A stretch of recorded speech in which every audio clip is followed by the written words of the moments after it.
हैदर की पैनी और तीखी नज़र सामने बैठी फिजा पर जमी हुई थी। उसकी आंखों में एक अजीब सी जिज्ञासा, शक और सख्ती साफ झलक रही थी। फिजा उसकी घूरती निगाहों से बेहद असहज महसूस कर रही थी और घबराहट में बार बार अपना दुपट्टा ठीक कर रही थी। कमरे का माहौल भारी और तनावपूर्ण हो चुका था। हैदर ने माथे पर बल डालते हुए गंभीर आवाज में पूछा, तो तुमने कहा था कि तुम शादीशुदा हो, एक बच्चे की माँ रह चुकी हो, लेकिन तुम्हारा बेटा पैदा होते ही चल बसा और तुम्हारा पति बच्चे के जन्म से पहले ही एक हादसे में गुजर गया। क्या ये सच है मिस? फिजा का चेहरा एक पल में सफ़ेद पड़ गया, जैसे उसके जख्म फिर से हरे हो गए हों। उसकी आंखों में दर्द और यादों की परछाई झलक उठी। उसने धीमी लेकिन सच्ची आवाज में जवाब दिया, जी सर, यही सच्चाई है। हैदर अपनी रिवॉल्विंग चेयर से उठा और कुछ कदम चलकर उसके करीब आ गया। उसकी निगाहें फिजा को सर से पांव तक परख रही थी, जैसे वह उसके वजूद में कोई छुपा हुआ सच तलाश रहा हो। उसने ठंडे लहजे में कहा, बहुत अच्छी बात है। तुम जानती हो ना कि मैं तुम्हें ये नौकरी क्यों दे रहा हूँ और तुम्हारा काम क्या होगा? फिजा ने संयम बनाए रखते हुए कहा, जी सर, मैं जानती हूँ। आपके बेटे को माँ की फीड की ज़रूरत है और इसके लिए आप लाखों रुपए देने को तैयार हैं। हालांकि अंदर से वह टूटती जा रही थी। हैदर की आंखों में शक और एक अजीब सी चुभन थी। वो फिजा को लगातार घूरता रहा, जिससे वह और अधिक असहज महसूस करने लगी। हैदर ने अचानक गुस्से भरी आवाज में कहा, मुझे सबूत चाहिए कि तुम सच में एक बच्चे को फीड करा चुकी हो। चलो उतारो ये दुपट्टा, मुझे देखना है। फिजा ये सुनकर गुस्से से आग बबूला हो गई। उसकी आंखों में आक्रोश और आत्मसम्मान की चिंगारी चमक उठी। उसने पलटकर कड़े लहजे में कहा, ये क्या बदतमीजी है? आपको शर्म नहीं आती? हैदर उसके और करीब आ गया और अपने मोबाइल पर एक वीडियो चलाकर फिजा को दिखाया। वीडियो देखते ही फिजा के होश उड़ गए। वह यकीन ही नहीं कर पा रही थी कि यह आदमी इतनी घटिया और नीच हरकत भी कर सकता है। उसके दिल में डर, अपमान और गुस्से का तूफान उठने लगा। हैदर ने घटियापन दिखाते हुए तिरस्कार भरे लहजे में कहा, मैं अच्छे से जानता हूँ कि जब एक औरत बच्चे को फीड कराती है तो उसकी फिगर कैसी होती है और एक कुंवारी लड़की की कैसी होती है। अब तुम खुद से ये दुपट्टा उतारोगी या मैं? ये कहते हुए उसने फिजा के गले की ओर हाथ बढ़ाया और उसका दुपट्टा पकड़ लिया। फिजा की तो मानो जान ही निकल गई।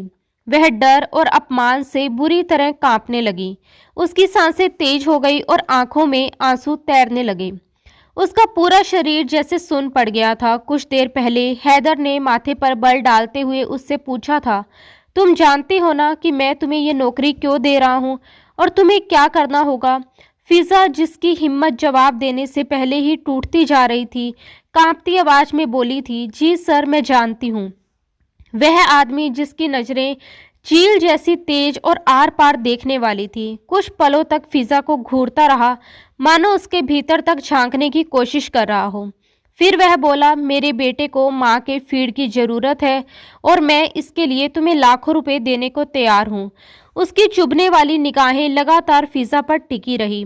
फिजा बुरी तरह घबरा रही थी और बार बार अपना दुपट्टा ठीक कर रही थी, क्योंकि हैदर की आंखें बार बार सीधे उसके वजूद पर जाकर टिक जाती थी। फिजा बेहद खूबसूरत थी, लेकिन इस वक्त घबराहट और तनाव के कारण उसका चेहरा पीला पड़ चुका था। हैदर उसके पास आकर बोला, आर यू श्योर कि आप शादीशुदा हैं? आपका बेटा पैदा होते ही मर गया था और आपके पति बच्चे के जन्म से पहले ही एक हादसे में चल बसे थे। एम आई राइट मिस? उसने दोबारा पक्का करना चाहा। यस सर, मैं आपको ये पहले भी बता चुकी हूँ, फिजा ने जवाब दिया। हालांकि वह अंदर से टूटती जा रही थी। वह ना चाहते हुए भी उस आदमी की नज़रों से घबरा रही थी, जो उसे ऊपर से नीचे तक ऐसे देख रहा था जैसे उसके वजूद में कोई छिपा हुआ राज तलाश रहा हो। आर यू श्योर मिस फिजा? हैदर ने अपनी बात पर जोर देते हुए फिर से पूछा। अब फिजा सचमुच उसके सवालों से तंग आ चुकी थी। उसका ये बार बार की जाने वाली जांच पड़ताल, उसका इन्वेस्टिगेटिव अंदाज और उसकी निगाहों का तरीका, सब कुछ उसे अंदर तक दहला रहा था। सर, आप बार बार एक ही सवाल क्यों पूछ रहे हैं? फिजा की आवाज़ में खिंचाव और थोड़ी झल्लाहट थी। उसकी चुभती नज़रों और सवालों से अब वह घबरा नहीं रही थी, बल्कि गुस्सा महसूस कर रही थी। हैदर हल्के से मुस्कुराया। उसकी मुस्कुराहट में शरारत और रहस्यमय अंदाज साफ झलक रहा था। नहीं मिस फिज़ा, बस यूं ही, उसने सहज लहजे में कहा। आपको देखकर बिल्कुल नहीं लगता कि आप शादीशुदा हैं या एक बच्चे को जन्म दे चुकी हैं। ये सुनते ही फिज़ा के चेहरे की रंगत उड़ गई। उसका दिल जोर जोर से धड़कने लगा और घबराहट उसके चेहरे पर साफ नजर आने लगी। नो सर, मैं हूँ, उसने हकलाते हुए जवाब दिया। वह बुरी तरह नर्वस हो चुकी थी और उसकी बदहवासी अब पूरी तरह सामने आ रही थी। फिज़ा की ये हालत देखकर हैदर की मुस्कुराहट और गहरी हो गई। मिस फिज़ा, आप इतनी नर्वस क्यों हो रही हैं? मैंने आपसे कोई प्रूफ तो नहीं मांगा, उसने हल्के व्यंग्य के साथ कहा। मैं तो अब तक आपकी बात पर भरोसा ही कर रहा हूँ। फिज़ा ने हिम्मत जुटाई और सवाल किया। तो फिर आप बार बार एक ही सवाल क्यों पूछ रहे हैं? हैदर ने थोड़ी देर रुककर शांत लहजे में जवाब दिया। बस ऐसे ही, अपने एक्सपीरियंस के आधार पर बात कर रहा हूँ। मेरी तरफ से आपकी नौकरी पक्की है और मैंने ये सवाल क्यों किया, इसकी वजह मैं आपको बाद में बताऊंगा। अब तो आपसे रोज मुलाकात होती रहेगी। ये कहते हुए हैदर अपनी कुर्सी पर पीछे की ओर टेक लगाकर आराम से बैठ गया। आपको ये तो मालूम है ना कि आपको मेरे घर पर ही रहना पड़ेगा। मेरा बेटा छोटा है, उसने गंभीरता से कहा। जी सर, फिज़ा ने धीमी और दबी हुई आवाज में जवाब दिया। हैदर ने सामने रखी चेकबुक उठाई और एक चेक पर 15 लाख की रकम भरी, फिर उस पर साइन कर दिया। इसके बाद उसने एक लंबा चौड़ा एग्रीमेंट पेपर फिज़ा के सामने रख दिया। इसे ध्यान से पढ़ लेना फिज़ा, ये लो 15 लाख का चेक, तुम्हारा एडवांस। अब तुम 1 साल के लिए बॉन्ड हो। तुम मेरे बेटे के साथ ही रहोगी। मेरी अनुमति के बिना तुम कहीं जा नहीं सकती और किसी से मिल नहीं सकती, उसने सख्त लहजे में कहा। फिज़ा ने एग्रीमेंट पर बस एक सरसरी नज़र डाली। वह जानती थी कि उसके पास कोई और रास्ता नहीं है और उसे इस पर साइन करना ही होगा। मजबूरी में उसने झट से दस्तखत कर दिए और 15 लाख का चेक लेकर सीधे हॉस्पिटल की ओर भागी। वहां उसका छोटा भाई एडमिट था, जो कैंसर से जूझ रहा था, जिसका इलाज बेहद महंगा था। 6 महीने के इलाज का खर्च तो फिज़ा जैसे तैसे जुटा चुकी थी, लेकिन आगे के पैसों का इंतजाम कैसे होगा ये उसे नहीं पता था। फिज़ा के माता पिता इस दुनिया में नहीं थे। उसके लिए उसका भाई ही उसकी पूरी दुनिया था। उसी को बचाने के लिए उसने झूठ का सहारा लेकर ये नौकरी हासिल की थी। वह अनमैरिड थी, लेकिन उसकी एजुकेशन इतनी नहीं थी कि उसे कोई अच्छी सैलरी वाली नौकरी मिल पाती जिससे वह अपने भाई का महंगा इलाज करवा सके। इसलिए जब उसे हैदर की इस अजीब और रहस्यमय ऑफर के बारे में पता चला तो वह अपनी किस्मत आजमाने चली आई। उससे पहले भी कई शादीशुदा औरतें हैदर के बेटे की केयर टेकर बनने के लिए आई थी, लेकिन हैदर को फिज़ा पसंद आई थी। वह बाकी औरतों से काफ़ी अलग, बहुत खूबसूरत और हसीन लड़की थी। हैदर ने बड़े ध्यान और गंभीरता से उसे देखा और बाकी सभी कैंडिडेट्स को बिना किसी झिझक के रिजेक्ट कर दिया। सामने फिज़ा जैसी नाजुक और डेलिकेट लड़की को देखकर हैदर का दिल पहली ही नज़र में धड़क उठा था। बेटे की देखभाल के लिए उसने फिज़ा को फाइनल तो कर लिया था, लेकिन उसे पहली बार देखते ही ये यकीन नहीं हुआ था कि वह सच में शादीशुदा या कभी माँ बन चुकी है। छुई मुई सी ये लड़की उसे कहीं से भी मैरिड या मदर नहीं लग रही थी। फिर भी पहली नज़र में ही वह उसे दिल से अच्छी लग गई थी और उसकी खूबसूरती ने हैदर पर गहरी छाप छोड़ दी थी। इसी वजह से हैदर ने जानबूझकर फिज़ा के लिए एक बेहद सख्त और कड़ा एग्रीमेंट तैयार करवाया था, जिसके तहत उसे हर वक्त उसके घर पर मौजूद रहना था और उसकी अनुमति के बिना कहीं जाने की इजाज़त नहीं थी। फिज़ा की मजबूरी बहुत बड़ी थी, इसलिए वह इन सभी शर्तों को मानने के लिए तैयार हो गई। हैदर को ये अंदाजा पहले ही हो चुका था कि ये लड़की बेहद मजबूर और बेबस है और ये काम वह किसी बेहद ज़रूरी और मजबूरी भरे हालात में ही कर रही है। वैसे भी वहां आने वाली ज़्यादातर औरतें किसी न किसी मजबूरी के चलते ही आई थी, मगर हुस्न और खूबसूरती के मामले में फिज़ा का कोई मुकाबला नहीं था। वह सबसे अलग, सबसे नाजुक और सबसे आकर्षक लग रही थी। ड्राइवर के साथ फिज़ा हैदर के घर पहुंच गई। नौकरानी उसे सीधे आरिफ के कमरे में ले गई, जो हैदर का कुछ ही महीनों का छोटा बेटा था और उस वक्त रो रो कर बेहाल हो रहा था। नौकरानी ने उसे फीडर पकड़ाकर कहा, ये इसका फीडर है, अभी इसी से दूध पिला दीजिए। साहब ने कहा है, पहले आपको तगड़ी खुराक दी जाएगी ताकि बच्चे को पूरी ताकत मिले, क्योंकि उनके हिसाब से आप काफ़ी कमज़ोर हैं। ये सुनकर फिज़ा कुछ पलों के लिए सोच में पड़ गई। उसने नौकरानी के हाथ से फीडर लिया और उस नन्हे मुन्ने बच्चे को गोद में उठाकर दूध पिलाने लगी। बच्चा कुछ ही पलों में शांत हो गया और पलक झपकते ही सो गया। बच्चा देखने में पूरी तरह सेहतमंद और तंदुरुस्त लग रहा था।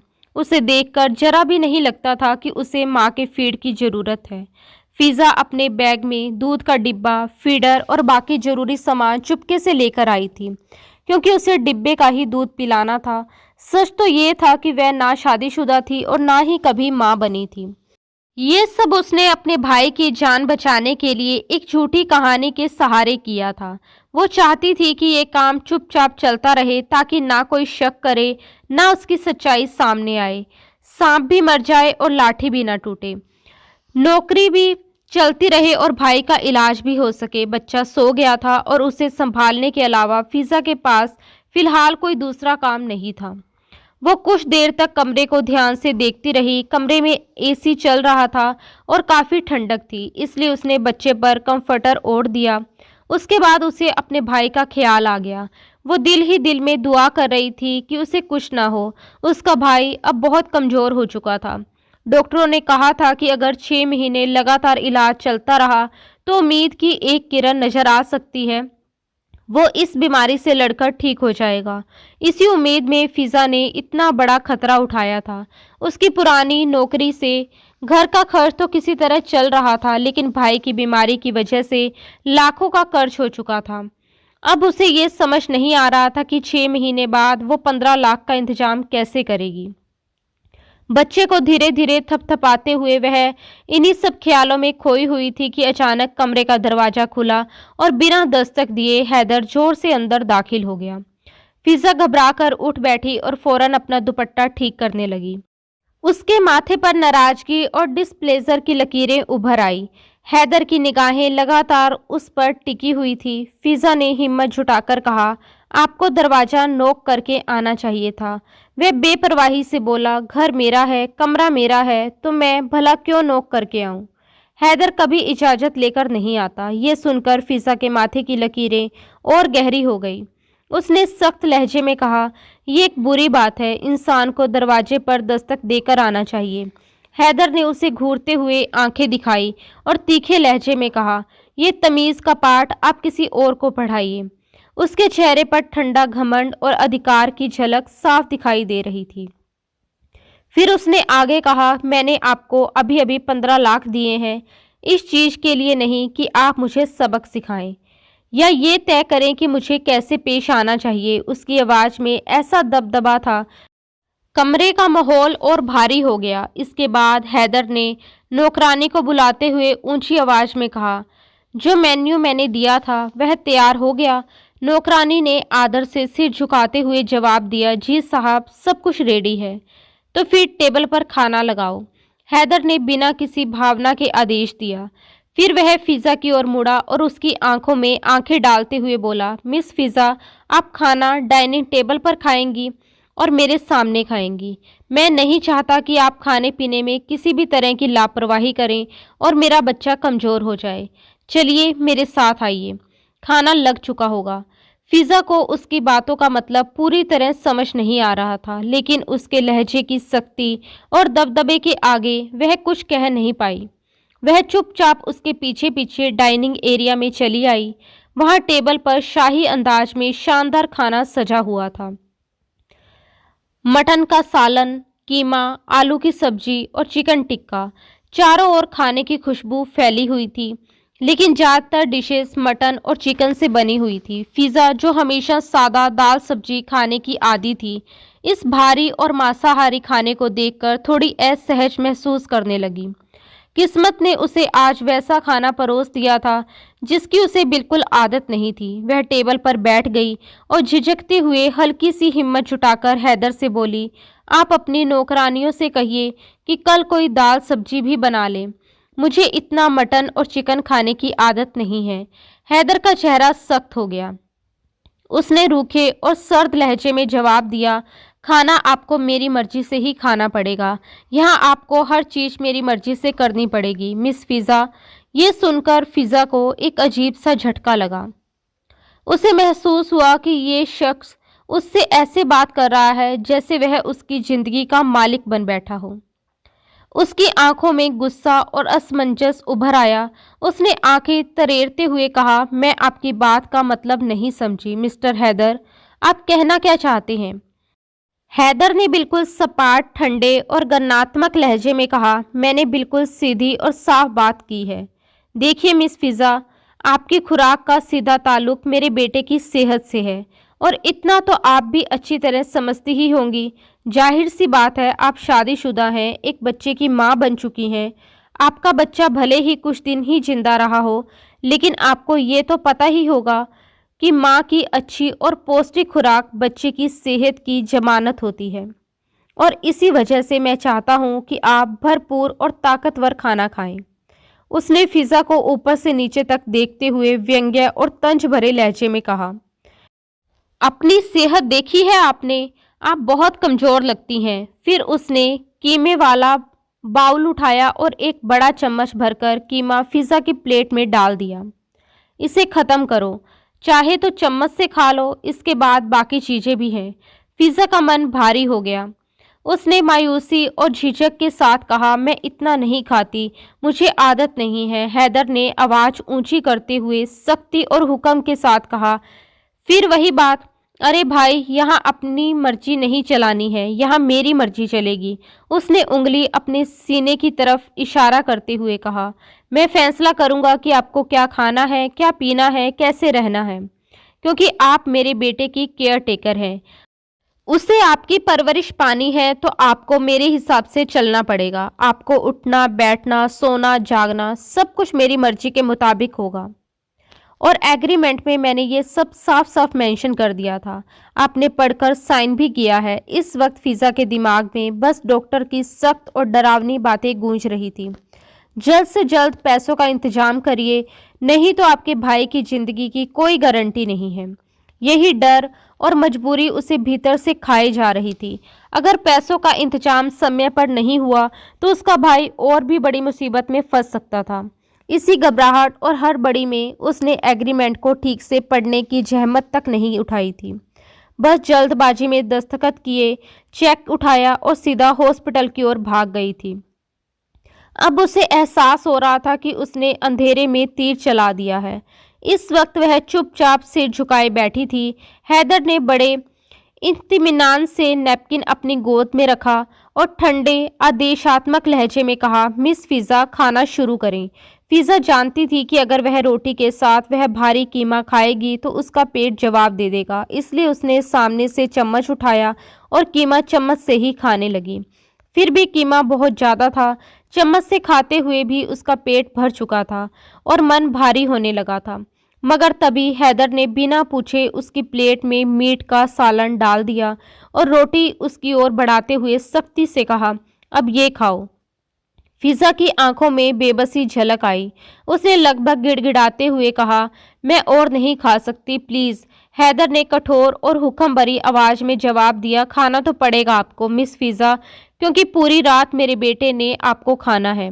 आपकी सेहत मजबूत होगी तभी वह भी मजबूत रहेगा, तो आपके अंदर भी खुराक होनी चाहिए। हैदर का ये अंदाज फिज़ा को बेहद अजीब, असहज और खतरनाक लगा। ये कहते हुए उसने अपना निचला होंठ दांतों के बीच दबाया था और फिर जिस नज़र से उसने फिज़ा को देखा वह नज़र इतनी गहरी, तीखी और चुभती हुई थी कि फिज़ा को अपने वजूद में अजीब सी कंपकपी दौड़ती महसूस हुई। वहीं आर पार देखती हुई निगाहें जिन्होंने उसे अंदर तक थरथरा दिया, उसे बार बार सिहरन हो रही थी। एक ही दिन में फिजा का सब्र का बांध टूट चुका था।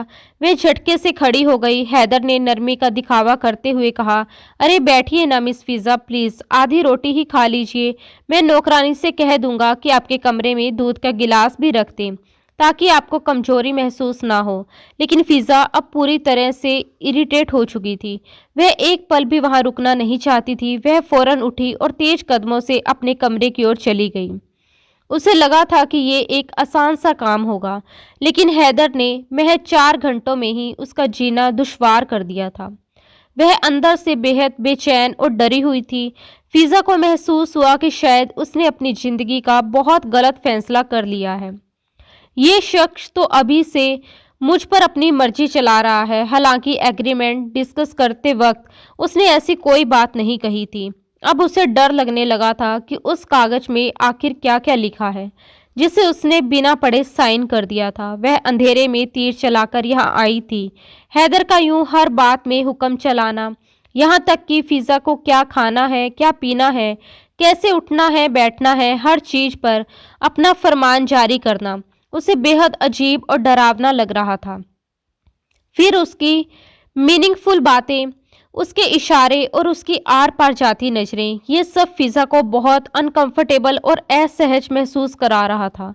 रात के ठीक 12 बजे आरिफ उठकर फिर से रोने लगा। फिजा की भी नींद खुल गई। वह फौरन उठी, बैग से फीडर निकाला, उसे अच्छे से धोया और पाउडर वाला दूध तैयार किया। उसने आरिफ को दूध पिलाया। दूध पीते ही वह फिर से शांत होकर सो गया। फिजा ने तुरंत फीडर धोया, टिश्यू से साफ किया और उसे दोबारा बैग में रखकर बंद कर दिया। उसे रात में दुपट्टा ओढ़कर सोने की आदत नहीं थी, इसलिए उसने अपना नाइट सूट निकाला, एक ढीली ढाली शर्ट और ट्राउजर। वह वॉशरूम गई, ठंडे पानी से शावर लिया और फिर कपड़े पहनकर कमरे में आकर बिस्तर पर लेट गई। एसी चल रहा था, लेकिन नहाने के बाद वह खुद को काफ़ी रिलैक्स महसूस कर रही थी। कुछ ही मिनटों में वह गहरी नींद में चली गई। सुबह 6 बजे आरिफ के रोने की आवाज़ पर उसकी फिर नींद खुली। उसने दोबारा फीडर दिया और उसका डायपर चेंज किया। दूध पीने के बाद आरिफ अब उसके सीने से लगकर चैन से सो गया था। लेकिन जब सुबह फिजा की आंख खुली तो वह बुरी तरह से हड़बड़ा गई। कमरे में हैदर मौजूद था और वह उसे टकटकी बांधकर देख रहा था। उसे लगा कि किसी की चुपती नजर ने ही उसकी नींद तोड़ी है। सामने हैदर को देखकर वह डर के मारे उठ बैठी। उसका दुपट्टा इस वक्त सोफे पर पड़ा था। उसने अभी तक कपड़े भी नहीं बदले थे और वह उसे एकटक देख रहा था। फिजा घबराकर अपने दोनों हाथ अपने सीने पर रखकर खुद को ढकने की कोशिश करने लगी। हैदर की मुस्कुराहट और गहरी हो गई। फिजा ने गुस्से और घबराहट में पूछा, आप यहाँ क्या कर रहे हैं? वह ठंडे लहजे में बोला, मैंने आपको रात को ही बताया था, घर मेरा है, मैं कहीं भी आ जा सकता हूँ। फिजा ने उसकी आंखों में आंखें डालते हुए सख्ती में से कहा, लेकिन मैं आपकी खरीदी हुई गुलाम नहीं हूँ, मैं आपकी बीवी भी नहीं हूँ कि बिना परमिशन आप मेरे कमरे में बिना दस्तक दिए आ जाएं। मैं आपको ऐसी इजाज़त हरगिज़ नहीं देती। ये कहते हुए फिजा जल्दी से उठी, सोफे से दुपट्टा उठाया और फौरन खुद पर लपेट लिया।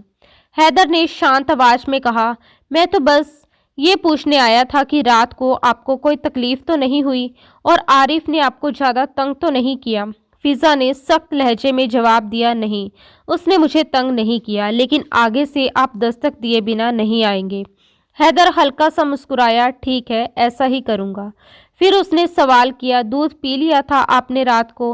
हैदर का ये जासूसी अंदाज अब फिजा को चुभने लगा था। उसने झुंझलाकर कहा, जी नहीं, मुझे रात को दूध पीकर सोने की आदत नहीं है। हैदर ने हुक्म भरे अंदाज में कहा, तो फिर आदत डालनी पड़ेगी। मैं ये नहीं चाहता कि मेरे बच्चे में जरा सी भी कमजोरी आए। मैंने सुना है कि औरत अगर ताज़ा दूध पिए तो बच्चे पर भी उसका अच्छा असर पड़ता है। क्या ये सच है?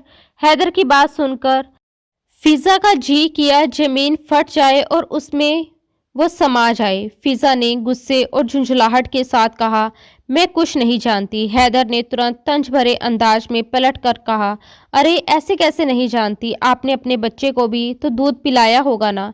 एक माँ को तो ये सब बातें मालूम होती है। आप कैसी माँ थी जिन्हें ये तक नहीं पता? उसके लहजे से साफ झलक रहा था कि वह या तो फिजा को उकसाने आया था या फिर जानबूझकर उसकी झूठी कहानी को परख रहा था। उसके शब्दों में कटाक्ष भी था और शक भी।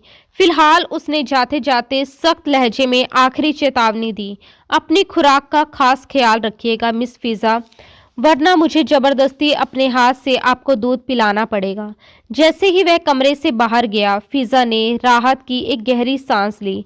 उसका दिल जोर जोर से धड़क रहा था और पूरे शरीर में अजीब सी घबराहट दौड़ रही थी। उसने खुद को संभालते हुए फौरन कपड़े बदले, तभी आरिफ भी जाग गया था। उसने प्यार और नरमी से उसे नहलाया, साफ सुथरे कपड़े पहनाए और बेड पर सुलाकर खिलाने लगी। आरिफ मासूमियत से खेल रहा था और कुछ देर के लिए फिजा अपने सारे डर और तनाव भूल गई। वक्त धीरे धीरे बीतता गया, लेकिन फिजा की परेशानी उस वक्त कई गुना बढ़ जाती थी जब हैदर घर पर मौजूद होता था। वह हर छोटी बड़ी बात पर सवाल करता, दिन में कितनी बार मेरे बेटे ने फीड किया, आपको कोई दिक्कत तो नहीं हो रही, बच्चा ठीक से सो तो रहा है या नहीं। ये सारी बातें फिजा को अजीब लगती थी, क्योंकि ऐसा लगता था मानो वह किसी पति की तरह अपनी पत्नी से बच्चे के बारे में पूछताछ कर रहा हो। इन सवालों से फिजा को घबराहट होने लगती थी और पसीना छूट जाता था। 1 महीने बाद अचानक डॉक्टर का फोन आया।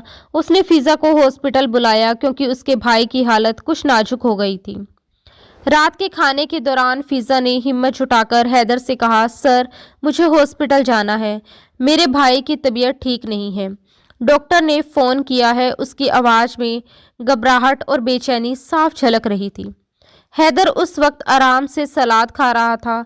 उसने बेपरवाह अंदाज में कहा, ठीक है, मैं सुबह ऑफिस जाते समय आपको छोड़ दूंगा, तैयार रहिएगा। फिजा ने तुरंत जवाब दिया, नो सर, मैं खुद चली जाऊंगी, मुझे 3-4 घंटे की छुट्टी चाहिए। इस बात पर हैदर की भौहें सुंगड़ गई, उसके माथे पर बल पड़ गए। क्या मतलब 3-4 घंटे? देखिए मिस फिजा, मैं आपको सिर्फ 1 घंटे की छुट्टी दे सकता हूँ, वह भी मुश्किल से। मैं आपको हॉस्पिटल ड्रॉप करूँगा और 1 घंटे बाद ड्राइवर आपको वापस ले आएगा। वैसे भी मेरा बच्चा अब आपका आदी होता जा रहा है। मैं नहीं चाहता कि वह आपको मिस करे और पीछे से रोने लगे। मैं उसकी आंखों में एक भी आंसू नहीं देखना चाहता, और हॉस्पिटल कोई ऐसी जगह नहीं है जहां मैं अपने बच्चे को आपके साथ भेज सकूं। फिलहाल 1 घंटे से ज़्यादा की छुट्टी आपको नहीं मिल सकती। उसने एक बार भी ये पूछना जरूरी नहीं समझा कि फिजा का भाई हॉस्पिटल में क्यों भर्ती है या उसकी हालत कितनी गंभीर है। फिजा चाहती थी कि शायद वह सवाल करे, शायद उसे बताए कि उसका भाई किस खतरनाक बीमारी से जूझ रहा है। शायद उसके दिल में थोड़ी इंसानियत या हमदर्दी जाग जाए और वह इलाज के लिए मदद कर दे, क्योंकि 6 महीने बाद उसे 15 लाख की और ज़रूरत पड़ने वाली थी। लेकिन हैदर ने कुछ भी नहीं पूछा। वह बस फिजा को हॉस्पिटल छोड़कर वहां से चला गया।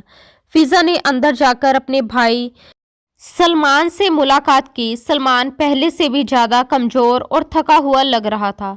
डॉक्टर ने शिकायत की, ये दवाइयाँ समय पर नहीं लेता, इंजेक्शन लगाते हैं तो लड़ने झगड़ने लगता है। फिजा की आंखों में आंसू भर आए। उसने सलमान से कांपती आवाज़ में पूछा, तुम ऐसा क्यों कर रहे हो? सलमान ने कमज़ोर और टूटी हुई आवाज़ में कहा, दीदी मुझे यहाँ नहीं रहना, मुझे यहाँ से ले चलो। फिजा ने उसे सीने से लगा लिया और भरोई आवाज़ में बोली, अगर मेरे कंट्रोल में होता तो मैं तुम्हें ज़रूर ले जाती, लेकिन मेरे हाथ में कुछ भी नहीं है। यहाँ तुम्हारा अच्छा इलाज हो रहा है, तुम ठीक हो जाओगे। बड़ी मुश्किल से उसने अपने भाई को समझाया और हिम्मत दी। घड़ी पर नज़र डाली तो 1 घंटा पूरा होने वाला था। तभी ड्राइवर का फ़ोन आया। वह नीचे इंतजार कर रहा है। फिजा अपने भाई को तसल्ली देकर और उसे हौसला देकर वापस लौट आई। घर पहुंचते ही उसे आरिफ के रोने की आवाज़ सुनाई दी। वह फौरन उसके पास पहुंची, उसे गोद में उठाया और फीड करवाया। बच्चे को संभालते हुए भी उसका दिल अपने भाई की हालत को लेकर बेचैन था। उस रात फिजा को फिर से अजीब सा एहसास हुआ, जैसे कोई चुभती हुई निगाहें उस पर टिकी हुई हों। उसने आंखें खोली तो कमरे में गहरा अंधेरा था। तभी उसे ऐसा महसूस हुआ जैसे किसी की उंगलियां उसकी गर्दन के पास रेंग रही हों। डर के मारे वह जोर से चीख पड़ी और झटके से उठ बैठी। उसने कांपते हाथों से लैंप ऑन किया। सामने हैदर खड़ा था। उसकी आंखें गुलाबी थी और उसमें अजीब सी खुमारी भरी हुई थी। वह भी नाइट सूट में था। उसे देखकर फिजा के तो होश उड़ गए थे। वो फौरन खड़ी हो गई। वह घबराकर बोली, आप इस वक्त कमरे में क्या कर रहे हैं? हैदर नशे में डूबी हुई आवाज में बोला, बस नींद नहीं आ रही थी। ये कहते हुए वह धीरे धीरे फिजा के करीब आ गया। उसके चेहरे पर बिखरे बालों को वह उंगली से पीछे करने लगा। फिजा ने झटके से उसका हाथ पीछे धकेल दिया और सख्ती से बोली, ये क्या बदतमीजी है? फौरन बाहर जाइए और अब से मैं कमरा लॉक करके सोया करूंगी। हैदर हंस पड़ा और तंज भरे लहजे में बोला, ऐसे कैसे? मैं तुम्हें एडवांस पैसे दे चुका हूँ। 1 साल से पहले तुम यहाँ से कहीं नहीं जा सकती।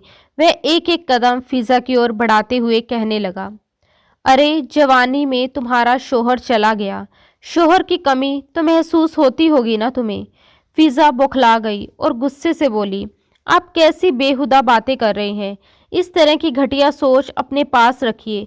हैदर हल्की मुस्कान के साथ बोला, मैंने कोई अजीब बात नहीं की। इस उम्र में अपने जज्बातों पर काबू रखना आसान नहीं होता। क्या दिल नहीं चाहता कोई हो जो तुम्हें तसल्ली दे? मेरी बीवी को तलाक हुए भी 3 महीने हो चुके हैं। आरिफ के पैदा होने के बाद उसने मुझसे सारे रिश्ते ख़त्म कर लिए। आज मुझे भी शिद्दत से अपनी बीवी की कमी महसूस हो रही है।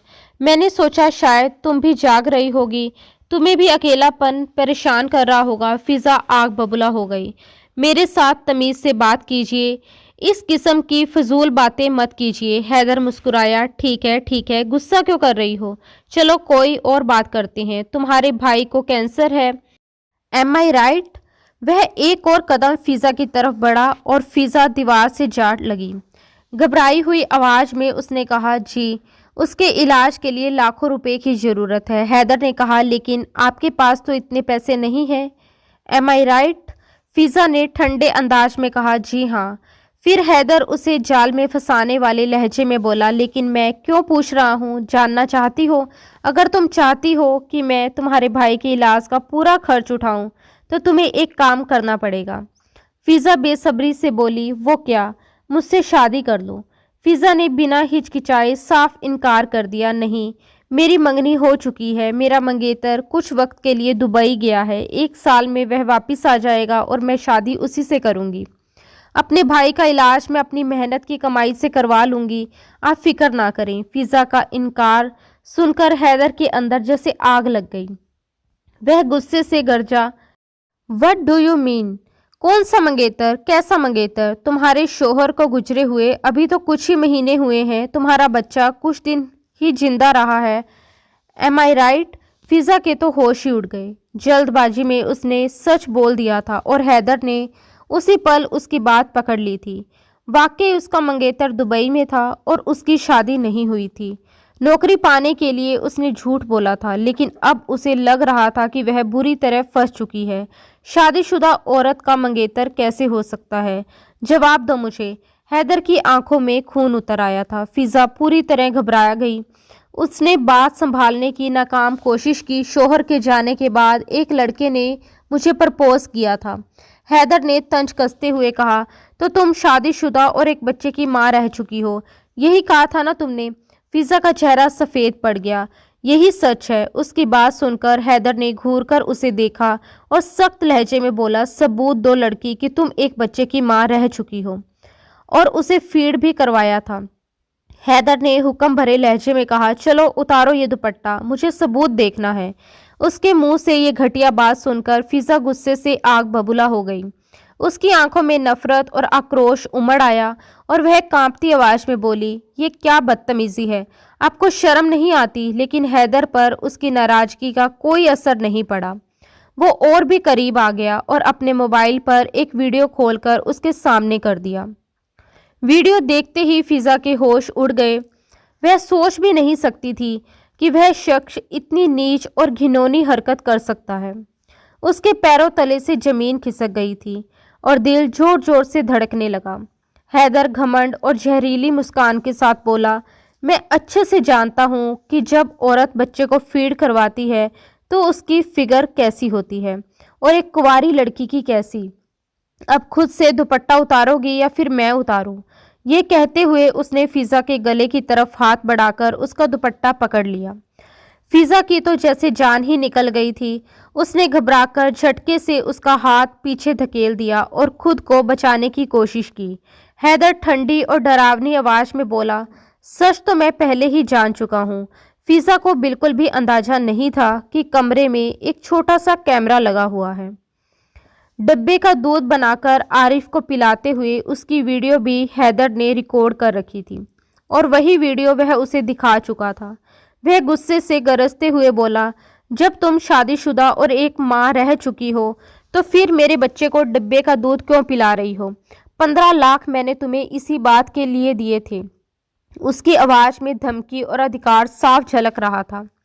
एग्रीमेंट में मैंने साफ साफ लिखा था कि अगर तुमने धोखा दिया तो 15 के बजाय 30 लाख लौटाने पड़ेंगे।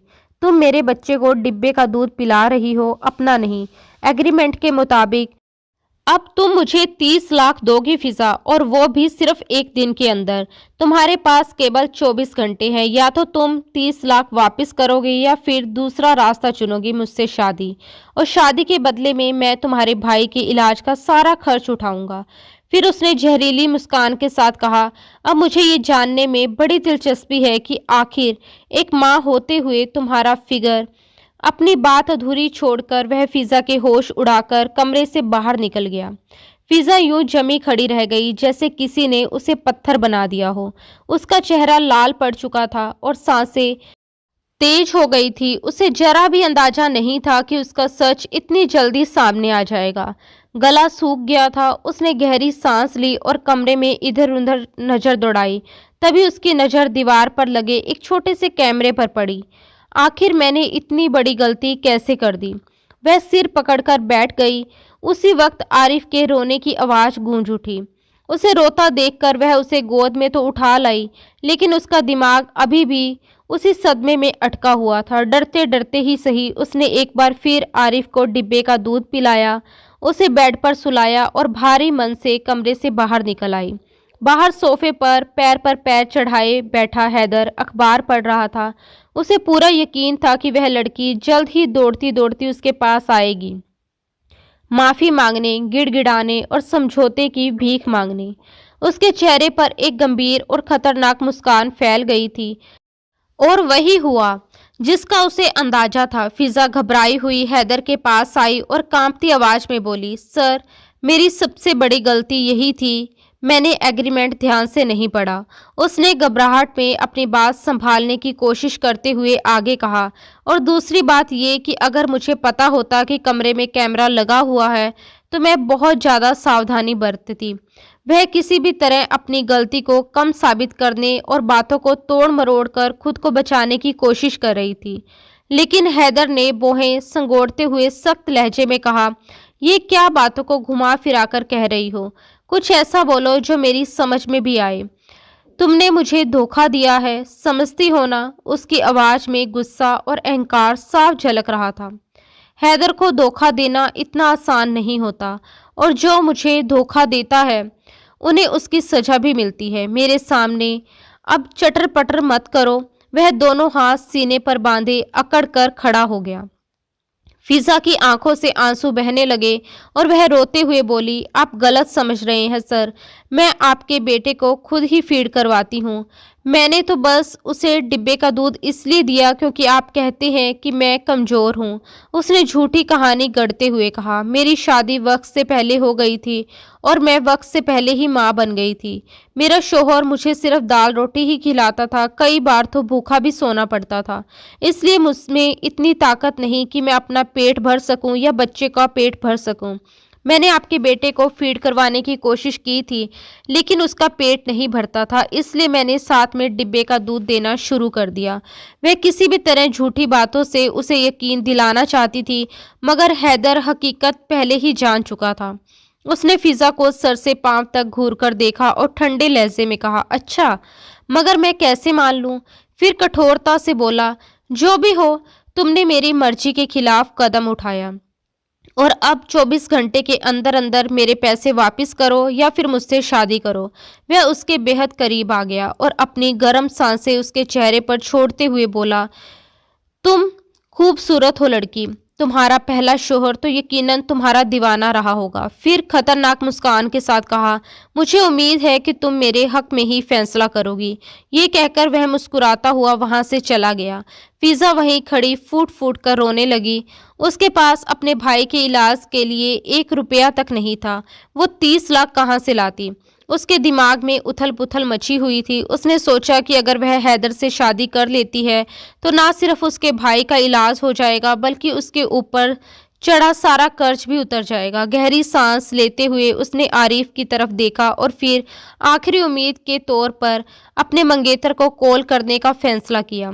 वही मंगेतर जो हमेशा उससे बड़े बड़े प्यार के वादे किया करता था, कहता था कि तुम्हारे लिए ये कर दूंगा वो कर दूंगा। फिजा ने कांपते हाथों से कॉल किया। पहले तो फोन बंद आता रहा, फिर काफी देर बाद कॉल कनेक्ट हुआ और वह मुस्कुराकर उससे बात करने लगा। इतने हफ्तों बाद तुम्हें मेरी याद कैसे आ गई? मुझे तो लगा था तुम मुझे भूल ही गई होगी। फिजा फूट फूट कर रोने लगी और सिसकते हुए बोली, तुम मुझसे प्यार करते हो ना? वो बोला, हाँ बिल्कुल करता हूँ। तुम्हारे लिए तो जान भी हाजिर है। मगर हुआ क्या? तुम रो क्यों रही हो? क्या तुम्हारा भाई ज्यादा बीमार हो गया है? फिजा रोते हुए बोली, मुझे पैसों की जरूरत है। क्या तुम मेरी मदद कर सकते हो? यह सुनकर उसका मंगेतर कुछ पल के लिए चुप हो गया, फिर बोला, हाँ हाँ बताओ कितने चाहिए? मैं अभी भिजवा देता हूँ। फिजा कांपती आवाज में आंसुओं के साथ बोली, मुझे 30 लाख चाहिए। फिजा की आवाज कांप रही थी। उसकी आंखों में डर और बेबसी साफ झलक रही थी। मैं एक बहुत बड़ी मुसीबत में फंस गई हूँ। मेरे भाई को इन पैसों की सख्त जरूरत है। वो रोते हुए फोन पर कह रही थी, लेकिन उसकी बात पूरी भी नहीं हो पाई कि कॉल अचानक कट गई। उसने घबराकर दोबारा फोन मिलाने की कोशिश की, मगर फोन बंद था। उसी पल उसे समझ आ गया कि उसका मंगेतर सिर्फ बड़ी बड़ी बातें करने वाला इंसान था, मुश्किल वक्त में कोई मदद करने वाला नहीं। रात के करीब 11 बज चुके थे। फिजा गुमसुम सी बैठी हुई थी। उसका दिमाग हजारों ख्यालों में उलझा हुआ था कि आखिर वह इस जाल से कैसे निकले, अपने भाई की जान कैसे बचाए और इस मुसीबत से कैसे बाहर आए। हैदर की नज़रें जब भी उस पर पड़ती थी, उसमें एक अजीब सी बेचैनी और गहरी तड़प दिखाई देती थी, जैसे उसके भीतर कोई दबा हुआ जुनून पल रहा हो। फिजा अपने ख्यालों में डूबी हुई थी कि तभी हैदर उसके बहुत करीब आकर बैठ गया। क्या हुआ स्वीटहार्ट? अभी तक फैसला नहीं कर पाई? उसने धीमी मगर भारी आवाज में पूछा। 30 लाख का इंतजाम हो गया क्या? उसे अपने इतने पास देखकर फिजा घबरा गई और तुरंत खड़ी हो गई। वह जानती थी कि अब उसके पास कोई रास्ता नहीं बचा। हैदर ने ठंडे अंदाज में पूछा, तो क्या प्लान है तुम्हारा कल सुबह का? फिर उसने धीरे से कहा, तुम मेरे बेटे की देखभाल करती हो, अगर साथ में मेरी भी कर सको तो इसमें बुराई क्या है? फिजा का दिल कांप उठा, मगर अपने भाई के इलाज का ख्याल उसके सारे डर पर भारी पड़ गया। उसने भारी मन से पूछा, अगर मैं आपसे शादी कर लूं तो क्या आप मेरे भाई का इलाज करवाएंगे, उसका पूरा ख्याल रखेंगे? हैदर ने बिना सोचे जवाब दिया, हाँ बिल्कुल, तुम्हारा भाई ठीक होकर घर लौटेगा। एक गहरी सांस लेकर फिजा ने शादी के लिए हामी भर दी। हैदर की आंखों में ऐसी चमक उभर आई जैसे उसे कोई बेमूल्य चीज मिल गई हो। अगले ही दिन फिजा दुल्हन के रूप में बैठी थी, लाल रंग का लिबास पहने, बेहद सादगी से दुपट्टा ओढ़े हुए। जब हैदर कमरे में आया, उसे देखा तो कुछ पल के लिए ठहर गया। तुम बहुत खूबसूरत लग रही हो। फिर दुपट्टे को देखकर हल्का सा असंतोष जताया। फिजा थोड़ा असहज हो गई और बोली, प्लीज जब तक हमारी शादी नहीं हो जाती आप मुझे हाथ नहीं लगाइएगा।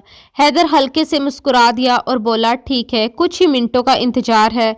मौलवी साहब और गवाहों के सामने निगाह की रस्म अदा हुई। फिजा की आंखों से आंसू बह रहे थे।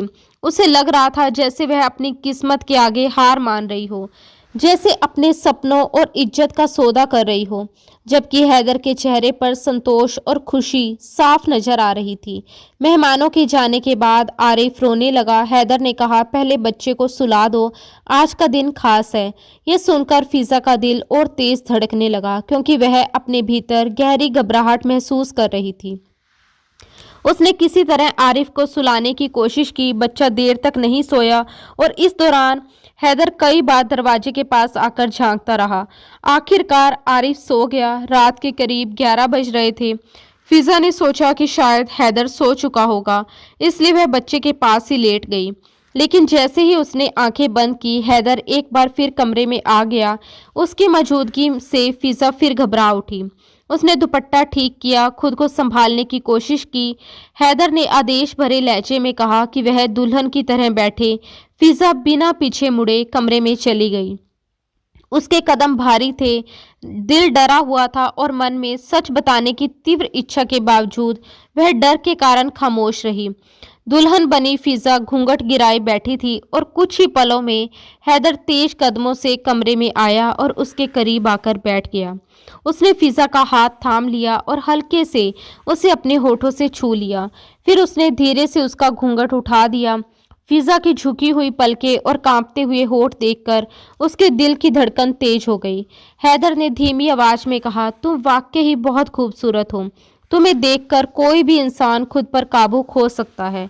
मैं तो पहले से ही हुस्न का दीवाना हूँ। ये कहते हुए उसने हल्के से अपना हाथ फिजा की गर्दन पर रखा और बेहद नरमी से उसे सहलाने लगा। फिजा को असहजता और घबराहट महसूस होने लगी। उसकी सांसें तेज हो गई, जबकि हैदर की निगाहें उसकी गर्दन से नीचे की ओर फिसलती हुई कहीं ठहर गई। वह हल्के से मुस्कुराकर कहने लगा, वैसे एक औरत की असली शोभा उसका फेमिनिन फिगर होता है और तुम में तो इसका दूर दूर तक कोई वास्ता ही नहीं दिखता। वह आगे बोला, हालांकि शादी के बाद लड़कियां अपने शोहर की मोहब्बत पाकर मोटी ताजी हो जाती हैं, लेकिन तुम क्यों नहीं हुई? या तो तुम्हारा शोहर तुमसे प्यार ही नहीं करता था, या फिर मेहनत मजदूरी करके इतना थक जाता था कि तुम्हें देने के लिए उसके पास वक्त ही नहीं होता था। हैदर जानबूझकर उससे ऐसी बातें कर रहा था ताकि वह घबरा जाए और उससे सच उगलवा सके। हालांकि वह अच्छी तरह जानता था कि ये लड़की शादीशुदा नहीं बल्कि कुंवारी है। फिजा ने खुद को संभालते हुए हिम्मत जुटाई और गुस्से से कहा, आप बार बार मेरे पहले शोहर की बात क्यों कर रहे हैं? शर्म नहीं आती आपको? मैं आपकी बीवी बन चुकी हूँ और आप मुझसे इस तरह की बातें कर रहे हैं। उसकी आंखों में नाराजगी और अपमान की पीड़ा साफ दिखाई दे रही थी। उसे इस तरह सामने जबान लड़ाते देखकर हैदर का तेवर बदल गया। उसके चेहरे पर सख्ती आ गई। वह कठोर लहजे में बोला, अपनी हद में रहो। ये मत भूलो कि 30 लाख और तुम्हारे भाई के इलाज के बदले में तुमने मुझसे शादी की है और आगे भी ना जाने कितने लाखों करोड़ों रुपए तुम्हारे भाई के इलाज पर खर्च होंगे, इसलिए आवाज नीचे रखो। इसके बाद उसने हुक्म देने वाले अंदाज में कहा, दुपट्टा उतारो। फिजा ने बिना कुछ कहे चुपचाप अपना दुपट्टा उतारकर एक तरफ रख दिया। उसके दिल की धड़कन तेज हो रही थी, लेकिन वह हालात के आगे खुद को मजबूर महसूस कर रही थी। फिर वह धीमे और रहस्यमय लहजे में बोला, अपनी इस फ्रॉक की जिप खोलो। धीरे धीरे फिजा घबराते हुए अपना हाथ जिप की तरफ ले गई और कांपते हुए उसे खोलने लगी। अगले ही पल हैदर खुद को रोक नहीं सका। वह उसके बेहद करीब आ गया और उसके वजूद के आसपास अपने एहसासों की गर्मी महसूस कराने लगा। वह इस नाजुक सी लड़की को अपनी बाहों में समेटना चाहता था और उस पर अपनी भावनाओं की शिद्दत लुटाने लगा। उसके जज्बातों में इतनी तीव्रता थी कि फिजा सहम गई। उसके वजूद में भी अजीब सा कंपन दौड़ रहा था। आज से पहले उसने ऐसा कुछ महसूस नहीं किया था। डर और अजीब सा सुकून दोनों एक साथ उसके दिल में उतर रहे थे। फिर एक ऐसा लम्हा आया जब हैदर अपनी भावनाओं पर काबू खोने लगा। तभी फिजा की आंखों में आंसू भर आए। उसने कांपती नजरों से हैदर को देखा और बेहद डरते हुए फुसफुसाई, प्लीज प्लीज सर, मैं आपको कुछ बताना चाहती हूँ। मगर उसने उसके होठों पर अपने होठ रखकर उसे खामोश कर दिया।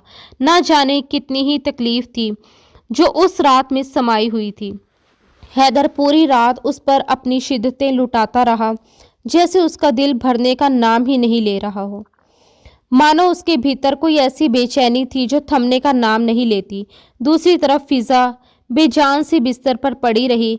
जब सुबह करीब 8 बजे हैदर की आंख खुली तो उसने देखा वह लड़की अब भी बेड पर उसकी बाहों में सो रही है। वह जैसे ही उठकर बेड की तरफ देखने लगा, उसकी आंखें हैरत से फैल गई। वो तो उसे सिर्फ अपना शिकार समझ रहा था, मगर सच्चाई कुछ और ही निकली। बेड की चादर इस बात की गवाह थी कि वह लड़की शादीशुदा नहीं थी, बल्कि हैदर उसकी जिंदगी में आने वाला पहला मर्द था। उसी वक्त फिजा की भी आंख खुल गई। उसका पूरा वजूद दर्द और तकलीफ से टूट रहा था। रात भर उसने जिस तरह की शिद्दतें बर्दाश्त की थी, हैदर ये समझ रहा था कि शायद वह पहले से ही माँ रह चुकी है और उसके लिए ये सब कोई बड़ी बात नहीं होगी। मगर अब सच्चाई जानकर उसके दिल में कहीं ना कहीं अफसोस भी था और एक अजीब सी खुशी भी। शर्म और दर्द से फिजा खुद को समेटते हुए उठने लगी, मगर हैदर ने उसे बाजू से खींचकर अपने करीब कर लिया। उसने सख्त लहजे में कहा, कहाँ जा रही हो? मैंने तुम्हें इजाज़त दी है कि बेड से उठो। फिजा ने कांपती आवाज में कहा, प्लीज छोड़िए, मुझे दर्द हो रहा है, मुझे दवा लेनी है। मगर वह उसे पकड़कर अपने करीब करता हुआ बोला, अभी भी सच नहीं बताओगी तो मैं तुम्हें और भी दर्द दूंगा, समझ रही हो ना? अब सच बताओ, छुपाने का कोई फायदा नहीं है। एक गहरी सांस लेकर फिजा ने रूखे और टूटे हुए अंदाज में कहा, हैदर, पूरी रात आपने मुझ पर अपनी शिद्दतें लुटाई, खुद को तो बड़ा एक्सपर्ट कहते हैं, तो क्या आपको पता नहीं चला मैं शादीशुदा नहीं थी? मैंने झूठ बोला था। मैं आपके बेटे के लिए इस घर में आई क्योंकि मुझे अपने इकलौते भाई का इलाज करवाना था। मेरे पास उसके सिवा कोई सहारा नहीं था। मैंने सोचा था कि मैं बच्चे को पाल लूंगी, उसका ख्याल रखूंगी और साथ ही अपने भाई का इलाज भी करवा पाऊंगी। मैंने आपसे झूठ कहा था कि मैं शादीशुदा हूँ। हैदर के माथे पर बल तो पड़ गए, मगर कहीं ना कहीं उसके दिल में खुशी भी थी। जिस तरह का मर्द वह था, ऐसे मर्द अक्सर कुंवारी लड़की से शादी करके ही खुद को ज़्यादा ताकतवर और संतुष्ट महसूस करते हैं। और उसने आखिरकार उसे छोड़ दिया। फिजा फ्रेश होकर बाहर आई और शीशे में खुद को एक नज़र देखा। आज वह पहले से ज़्यादा मैच्योर लग रही थी। उसे खुद भी हैरानी हो रही थी कि शादी के बाद वह खुद को लड़की नहीं बल्कि एक औरत महसूस करने लगी थी। उसके बाद उसका पूरा दिन आरिफ के साथ बीता। उसकी तबीयत भी ठीक नहीं थी और आरिफ भी उसे आज काफ़ी तंग कर रहा था, मगर फिर भी वह सब कुछ संभालती रही। तभी हैदर का कॉल आया। उसने कहा, आज के बाद से मेरा खाना तुम ही बनाओगी। ये तुम्हारी सजा है क्योंकि तुमने मुझसे झूठ बोला था। आज के बाद तुम सारा दिन मेरे बेटे को संभालोगी, रात में मेरे लिए खाना बनाओगी और फिर रात मेरे साथ गुजारोगी, समझी? फिजा तो बस सिर पकड़कर रह गई। वह बोली, सर, आप किस गलती की सजा दे रहे हैं मुझे? मगर हैदर सिर्फ मुस्कुरा रहा था। शादी को 3 दिन गुजर चुके थे और इन 3 दिनों में हैदर ने उसे एक पल भी चैन से सोने नहीं दिया था। दिन भर आरिफ उसे परेशान करता। रात को आरिफ का बाप हैदर उसे आराम नहीं करने देता। अब फिजा का दिल उबने लगा था। उसे हैदर से सख्त चिढ़ होने लगी थी। दूसरी तरफ अस्पताल में उसके भाई का इलाज पहले से बेहतर हो रहा था, जो उसके लिए एक बड़ी राहत थी। इस बार जब फिजा हॉस्पिटल गई तो आरिफ को भी साथ लेकर गई। जब उसके भाई सलमान ने बच्चे को उसकी गोद में देखा तो हैरत में पड़ गया। उसने पूछा, ये बच्चा किसका है? अगर ये बच्चा तुम्हारे मालिक का बच्चा है तो तुम इसे अस्पताल क्यों लेकर आई हो? फिजा नर्वस हो गई। वह अपने भाई को सच्चाई बताए या नहीं। एक गहरी सांस लेकर उसने कहा, ये मेरा बेटा है, मेरा सौतेला बेटा। मैं इसकी दाई माँ बनकर इसके घर गई थी, मगर इसके बाप ने मुझसे शादी कर ली है। अब वही तुम्हारा इलाज भी करवा रहे हैं। उसके भाई को जितना झटका लगना था वह लग चुका था। वह सोच भी नहीं सकता था कि उसकी बहन के लिए हालात इतने बदल जाएंगे। उसकी आंखों से लगातार आंसू बह रहे थे। वह बोला, तुमने मेरे लिए इतनी बड़ी कुर्बानी दे दी। दोनों बहन भाई एक दूसरे के गले लगकर रोने लगे, मगर फिजा ने उसे पूरा यकीन दिलाया कि हैदर उसका बहुत ख्याल रखता है और वही उसके इलाज की सारी जिम्मेदारी उठा रहा है। डॉक्टर का कहना था कि अगर 1 महीना और ट्रीटमेंट चला तो इसका भाई पूरी तरह से ठीक होकर घर लौट आएगा। फिजा को इस बात की खुशी थी कि अगर कुछ ही मुमकिन हो रहा है तो हैदर की वजह से हो रहा है। वापसी पर हैदर उसे खुद लेने आया। आरिफ उसकी गोद में बैठा, कभी अपनी माँ को मुस्कुराकर देखता तो कभी अपने पापा को। फिजा ने आरिफ को चूमने के बाद हैदर का शुक्रिया अदा किया। शुक्रिया सर, अगर आप ना होते तो शायद मेरे भाई का इलाज ना हो पाता। मगर वह हंस दिया। उसे किसी का शुक्रिया सुनने या किसी का एहसान लेने की आदत नहीं थी। उसने हंसते हुए कहा, इसमें शुक्रिया की क्या बात है। बदले में तुम मेरे बेटे को संभाल रही हो, मुझे भी बर्दाश्त कर रही हो। तुम्हारी जगह कोई और लड़की होती तो शायद अब तक हार मान चुकी होती। हर किसी के बस में थोड़ी होता है कि वह हैदर को बर्दाश्त करे। उसकी कड़वी कसीली बात पर फिजा अंदर तक जलकर रह गई थी। रास्ते में हैदर ने अचानक एक जगह गाड़ी रोक दी। उसने अपने बेटे को स्ट्रोलर में बिठाया और उसे लेकर मॉल की तरफ बढ़ गया। आज से पहले फिजा ने कभी मॉल के अंदर कदम तक नहीं रखा था। वो हमेशा सस्ते बाजारों से ही अपने कपड़े खरीदती आई थी और मॉल को बस बाहर से देखा करती थी। मगर आज वह शहर के सबसे बड़े और शानदार मॉल में हैदर के साथ खड़ी थी। चमचमाती लाइट्स, महंगे स्टोर्स और सजी धजी लड़कियों को देखकर उसका दिल घबराने लगा। हैदर ने पहले उसे कुछ आम कपड़े दिलाए, फिर उसे एक वेस्टर्न कॉर्नर की तरफ ले गया। खोए हुए ख्यालों में डूबी फिजा उसके पीछे पीछे चलती रही। जैसे ही उसकी नज़र सामने टंगे कपड़ों पर पड़ी, वह शर्म से सहर उठी। वहां रखे कपड़े बेहद बोल्ड और ऐसे थे जिन्हें देखकर उसका चेहरा लाल पड़ गया। उसने शर्म से आंखें बंद कर ली। उसे लगा जैसे वह किसी ऐसी दुनिया में आ गई हो जहां वह कभी फिट नहीं हो सकती। उसने धीमी आवाज में कहा, सर, ये सब क्या है? आपको शर्म नहीं आती? आप मुझे कैसी जगह पर ले आए हैं? हैदर ने सख्त कहा। अपने एक्सप्रेशन न्यूट्रल रखो। समझ में आया? इन लड़कियों को देखो कैसे अपनी पसंद की नाइटीज चुन रही हैं। तुम हैदर की बीवी हो, तुम्हारे लिए मैं खुद पसंद करूंगा। ये कहते हुए उसने ब्लैक कलर की जालीदार नाइटी उसके सामने रख दी। फिजा का चेहरा और भी लाल हो गया। वह अंदर से टूटने लगी थी मगर बोलने की हिम्मत नहीं जुटा पा रही थी। हैदर ने उसके लिए कई और नाइटीज भी चुन ली और पेमेंट करके सब साथ ले आया। फिजा ने मन ही मन चैन की सांस ली कि आखिरकार वे घर लौट आए। घर पहुंचते ही हैदर ने आरिफ को नौकरानी के हवाले किया और फिजा को अपने कमरे में ले गया। वहां उसने उससे कहा, मुझे ये सारी नाइटीज पहन कर दिखाओ। तुम जिसमें सबसे अच्छी लगी आज रात उसी में रहोगी। फिजा का सिर चकरा गया। वो सोचने लगी कि कोई शख्स इस हद तक जुनूनी और जिद्दी कैसे हो सकता है। ये आदमी आखिर थकता क्यों नहीं? वह सिर पकड़कर बैठ गई। मगर हैदर बार बार अलग अलग नाइटीज निकालकर उसे पहनने के लिए कहता रहा। वह बार बार बदलते बदलते थक चुकी थी। उसका शरीर और मन दोनों जवाब देने लगे थे। आखिरकार एक नाइटी में हैदर को वह पसंद आ गई।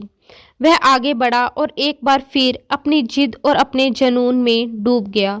फिजा किसी रोबोट की तरह खामोश पड़ी रही।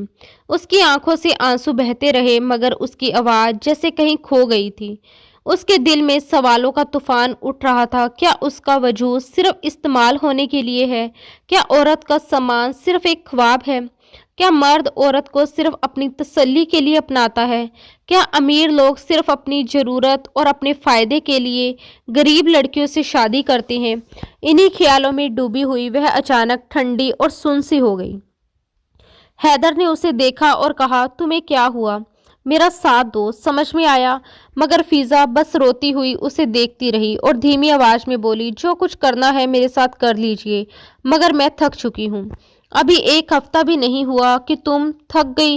हैदर की आंखें हैरत से खुली थी मगर फिजा के आंसू थमने का नाम नहीं ले रहे थे। उसने कांपती आवाज में कहा, मेरी भी कुछ ख्वाहिशें थी। मैं चाहती थी कि मेरा शोहर मुझसे मोहब्बत करे, मेरी इज्जत करे। मुझे जिस्म के भूखे मर्द बिल्कुल पसंद नहीं थे। मुझे उनसे नफरत थी। मगर मेरी किस्मत है कि मुझे आप मिल गए। आपने मुझे आपसे मोहब्बत करने का मौका ही नहीं दिया, बल्कि हर दिन मेरे दिल में आपके लिए नफरत और चिढ़ बढ़ती जा रही है। फिजा की बातें सुनकर हैदर चुप हो गया। उसके दिल में कई सवाल उमड़ने लगे। ये पहली बार नहीं था कि उसने ऐसी बातें सुनी थी। यही अल्फाज उसे पहले भी किसी ने कहे थे।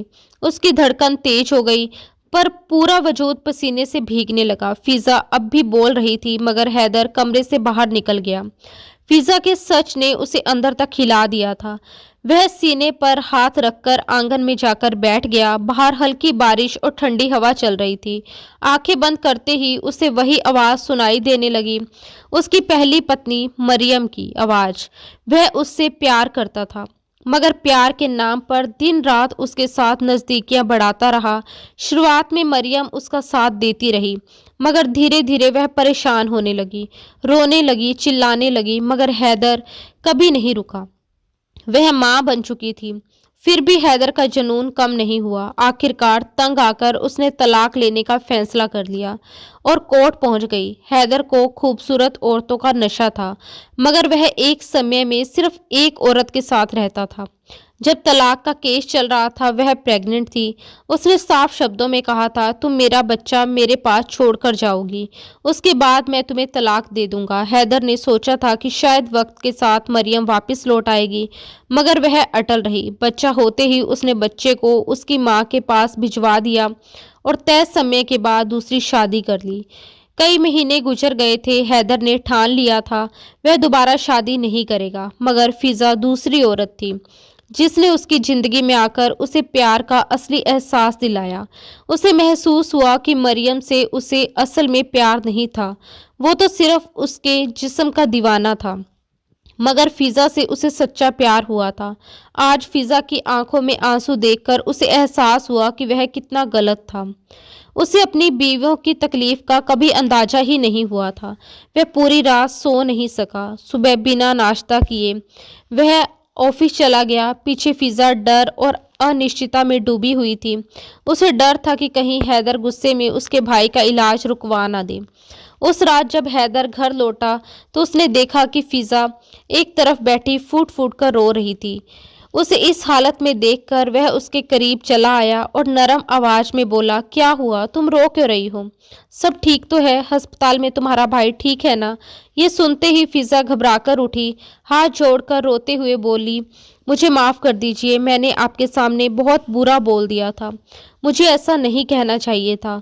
मैं शर्मिंदा हूँ। आप मेरे साथ जो चाहें कर लें, मगर प्लीज़ मुझे माफ़ कर दीजिए। मैं भूल गई थी कि आपने मेरे भाई के इलाज के लिए इतने पैसे खर्च किए हैं। मैं वादा करती हूँ कि दोबारा कभी आपको कुछ गलत नहीं कहूँगी।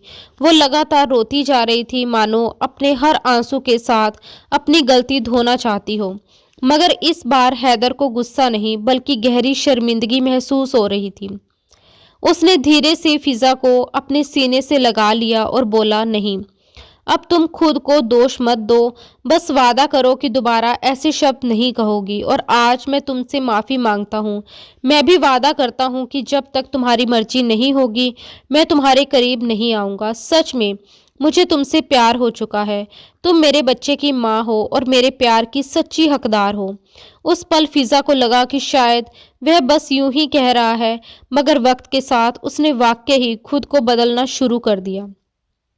अब वह फिजा की मर्जी के बिना उसके करीब नहीं आता था, यहाँ तक कि उसे छूने से भी बचता था।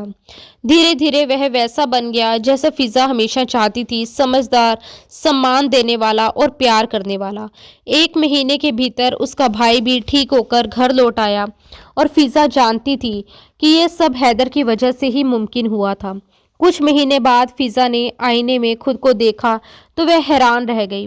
कुछ ही महीनों में वह पहले से कई ज़्यादा सेहतमंद, आत्मविश्वासी और आकर्षक लगने लगी थी। कमज़ोर और दुबली फिजा अब पहले जैसी नहीं रही थी। उसे एहसास हुआ कि सच्चा प्यार इंसान को अंदर और बाहर दोनों तरह से बदल देता है।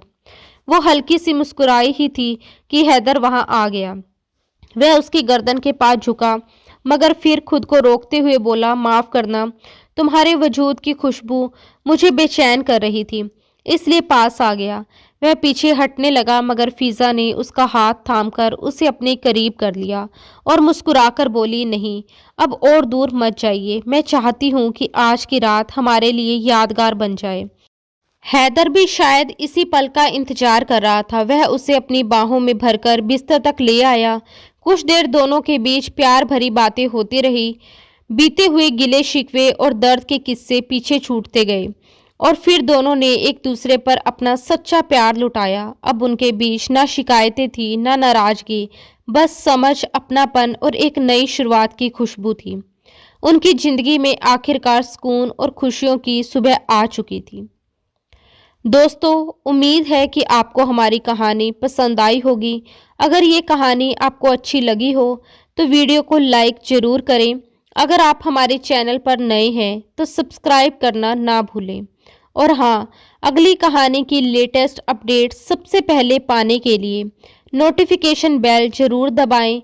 मिलते हैं अगली इमोशनल और दिल छू लेने वाली कहानी के साथ। तब तक के लिए धन्यवाद और अपना ख्याल रखें। राधे राधे।